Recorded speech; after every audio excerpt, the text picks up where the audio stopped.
Hey, good evening. Kathy Beatty here with Divorce Support Anonymous. Glad you're joining me this evening. It's Friday night, 9 o'clock Eastern Time, and it's time for Friday Night Live. Thank you for trusting me to jump in and to have a moment with me. I appreciate you. I'm glad that you're there. I am thrilled that you're there. So as always, a couple of announcements, ask your questions, make comments, make it a conversation. I would love that. Totally. Group support. So I'm starting my next series of groups. We're going to have April 19th in person if you are here in the Grand Rapids area. If you're anywhere else in the world and you have internet access, April 20th online. So connect with me, get a registration form. It is an investment in you, and I hope that you will take the time, energy, and the resources to be able to work intentionally on your own healing. So tonight, kind of a different topic. I know some people kind of pull away, cringe a little bit when I talk about the spiritual side. But tonight I really wanted to just talk about prayer. And that is a topic that really conjures up many different ideas and feelings with people. Some people say, okay, I hear a lot about prayer, but I really don't know how to do it, or I never have really honestly prayed. And one of the things that I really love about who God is his wanting to be accessible to you and to be available. And one way, the way, besides the scriptures, to connect with the Spirit of God is through prayer. In fact, he encourages us to pray. What does it mean to pray? I mean, seriously, some people have never known or thought about, how do I pray? I'd like to pray. I think about praying. I have these thoughts in my head. Are those prayers? Sometimes they are. Another thing I love about the character of God is he doesn't require a set way in which to come to him. He does require that we come through him, to him, through the Spirit of Jesus, because that is our holiness. It's not in us. We can't ever be holy enough to approach God, but we can through Christ because he was our holiness. So I want to talk just a little bit about prayers tonight and some of the scriptures that I think are so empowering when we think about prayer. One of them is, this is the confidence we have in approaching God, that if we ask anything according to his will, he hears us. That's pretty powerful. Now, let me just say, I know that there will be a few of you, in fact, I'm seeing the numbers dropping, will say, oh, she's going to talk about the spiritual stuff again. I'm going to back up, or I'm going to take off. I'd encourage you to stay. Because the truth is, you have a spirit. There's no denying that. You have a spirit.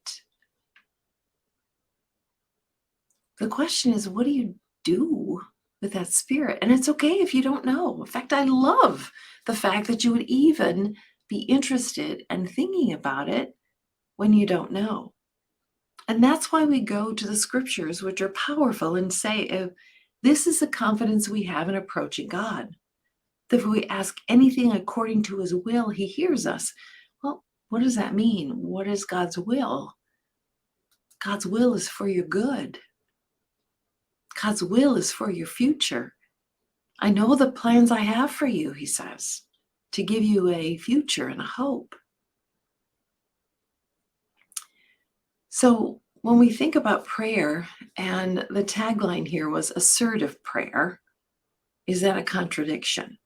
And I read that actually while I was working on some things for this book. I'm doing a series coming up on this book. And in here, I mentioned assertive prayer. And I thought some people would think that that is really a contradiction. that when we go in prayer, we are beggars pleading for a miracle. But assertive prayer would be standing in faith and knowledge of who God is. So assertive means to having or showing confidence, believing, faith. And with that, we can have access to who God is. That's amazing to think about. So how do you think of prayer? Do you think of it as, well, it's a duty, a quick fix, last resort, or absolutely not, I can do it myself, thank you? I wish we could. I wish we could. The truth is, we can't. We can't do it on our own. We do need prayer. We do need access to the authority of who God is to work in our lives and to make things happen that we can't make happen. So prayer is something maybe we should do often. God says pray without ceasing. So we should do it often. We should do it with faith. That means with the confidence and the knowing. And I love this scripture. It says, keep on asking.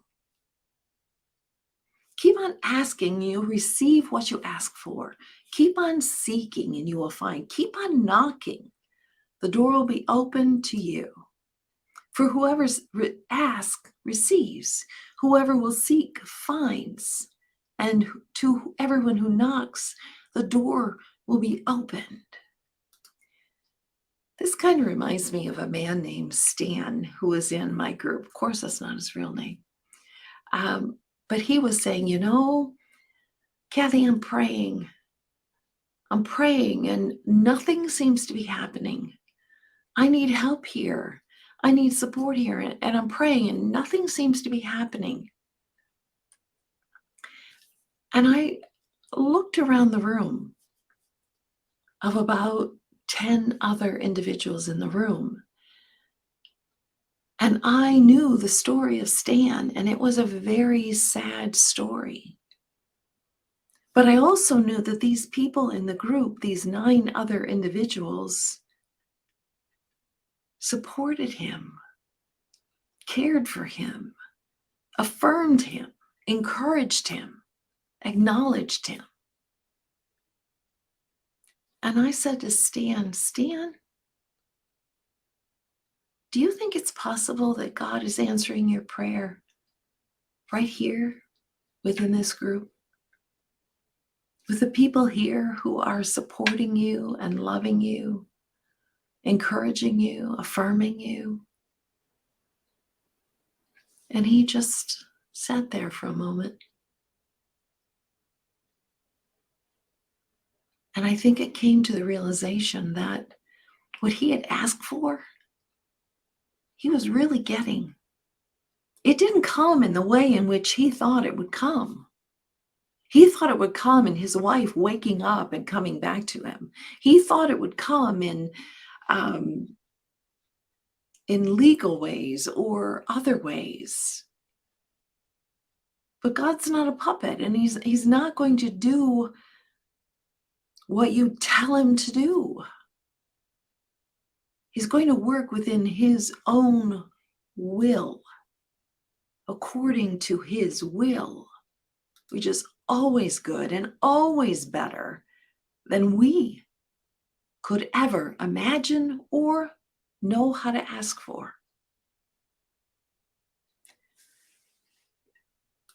So just like I'm asking Stan, let me ask you, what if God is answering your prayer in a different way than you expect? Maybe in a better way. Stan continued to have friendships with many of the people in that group. I lose track, but I know that many of my groups still continue to communicate and to meet because that bond in the group was so strong. In fact, I always tell people it's kind of like the trenches of war. You'll never forget the people that you go through divorce support with.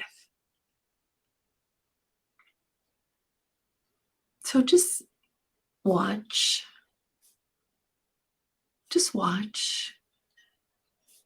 of what you pray for and look for it in ways perhaps you didn't expect, maybe in ways that are better than you expected.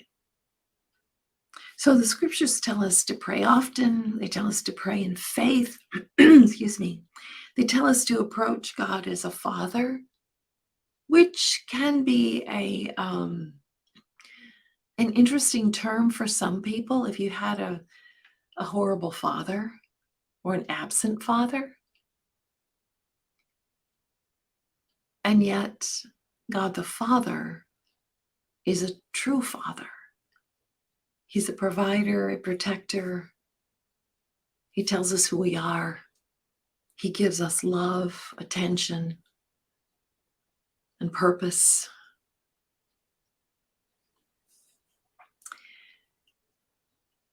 So approach him as a father, also in awe and in reverence of who he is. Approach him with gratitude for things that you have.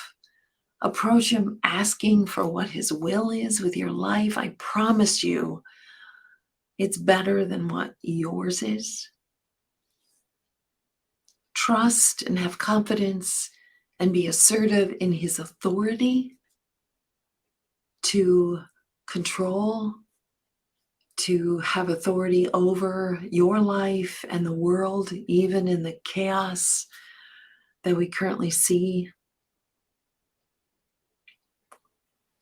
Faith and prayer is assertive. It's trusting, it's in confidence, it's standing in who he is. Ask God for the very basics of wisdom, of discernment. He won't scold you or rebuke you for asking, but be sure that your faith is in him alone. Prayer. It's an interesting concept. It's deeper than most of us realize. It's used less often than it should be. So we really leave power on the table, power untouched, wisdom and discernment never to be known, because we won't go to the Father in prayer and share with him all of our heart and all of our hurt and all of our pain and all of our dreams and all of our goals and all of our hope. Try it. Try it. You don't need magic words. Just open yourself up. Say, God, I'm here. Show me who you are in this moment and lead me in the spiritual realm that I have no idea of.